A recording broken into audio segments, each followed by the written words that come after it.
The flu season is upon us. Which type will we worry about this year? And what kind of shots will we be told to take? Remember the swine flu scare of 1976? That was the year the U.S. government told us all that swine flu could turn out to be a killer that could spread across the nation. And Washington decided that every man, woman, and child in the nation should get a shot to prevent a nationwide outbreak, a pandemic. Well, 46 million of us obediently took the shot.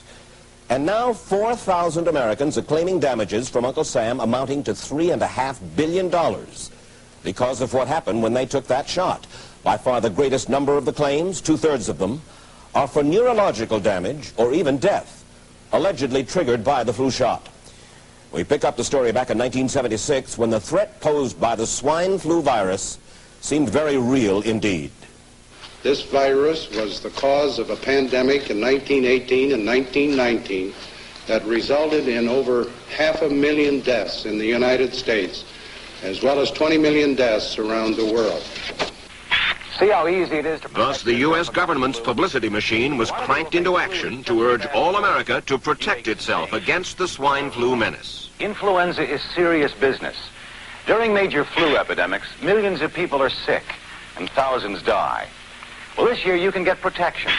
The vaccines are safe, easy to take, and they can protect you against flu. So roll up your sleeve. Protect yourself.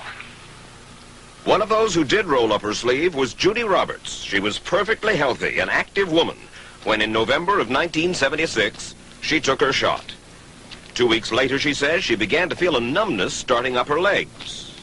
I joked about it at that time. I said I'll be numb to the knees by Friday if this keeps up. By the following week, I was totally paralyzed. So completely paralyzed, in fact, that they had to operate on her to enable her to breathe. And for 6 months, Judy Roberts was a quadriplegic. The diagnosis? A neurological disorder called Guillain-Barre Syndrome, GBS for short. These neurological diseases are little understood. They affect people in different ways. As you can see in these home movies taken by a friend, Judy Roberts' paralysis confined her mostly to a wheelchair for over a year. But this disease can even kill. Indeed, there are 300 claims now pending from the families of GBS victims who died, allegedly as a result of the swine flu shot. In other GBS victims, the crippling effects diminish and all but disappear. But for Judy Roberts, progress back to good health has been painful and partial. Now, I noticed that your smile, Judy, is a little bit constricted. Yes, it is. Is it different from what it used to be? Very different. I have a greatly decreased mobility in my lips.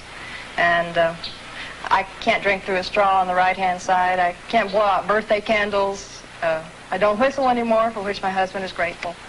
It may be a little difficult for you to answer this question, but have you recovered as much as you are going to recover? Yes, this is it. So you will now have a legacy of braces on your legs for the rest of your life? Yes, the weakness in my hands will stay and the leg braces will stay. So Judy Roberts and her husband have filed a claim against the U.S. government. They're asking $12 million, though they don't expect to get nearly that much. Judy, why did you take the flu shot? I'd never taken any other flu shots, but I felt like this was going to be a major epidemic. And the only way to prevent a major epidemic of a really deadly variety of flu was for everybody to be immunized. Where did this so-called deadly variety of flu, where did it first hit back in 1976? It began right here at Fort Dix in New Jersey in January of that year when a number of recruits began to complain of respiratory ailments, something like the common cold. An Army doctor here sent samples of their throat cultures to the New Jersey Public Health Lab to find out just what kind of bug was going around here. One of those samples was from a Private David Lewis who had left his sickbed to go on a forced march. Private Lewis had collapsed on that march, and his sergeant had revived him by mouth-to-mouth resuscitation. But the sergeant showed no signs of illness. A few days later, Private Lewis died. If this disease is so potentially fatal that it's going to kill a young, healthy man, a middle-aged school teacher doesn't have a prayer. The New Jersey lab identified most of those soldiers' throat cultures as the normal kind of flu virus going around that year, but they could not make out what kind of virus was in the culture from the dead soldier and from 4 others who were sick. So they sent those cultures to the Federal Center for Disease Control in Atlanta, Georgia for further study. A few days later, they got the verdict: swine flu.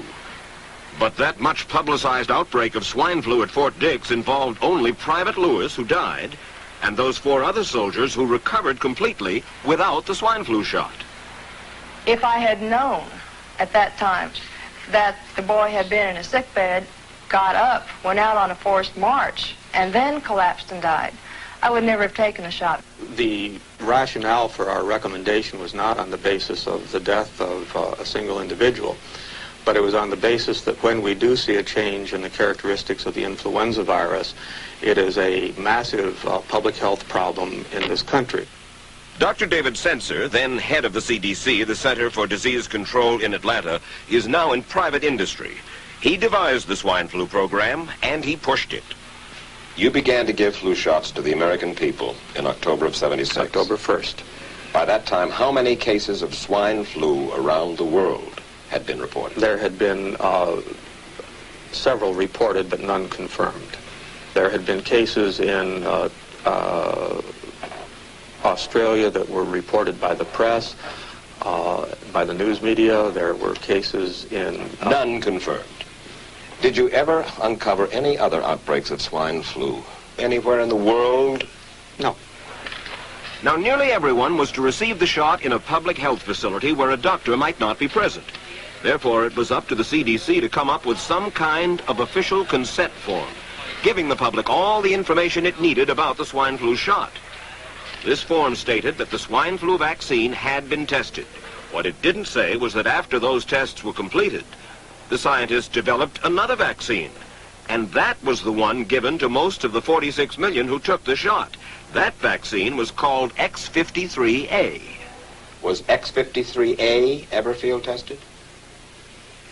I can't say. I would have to... It wasn't.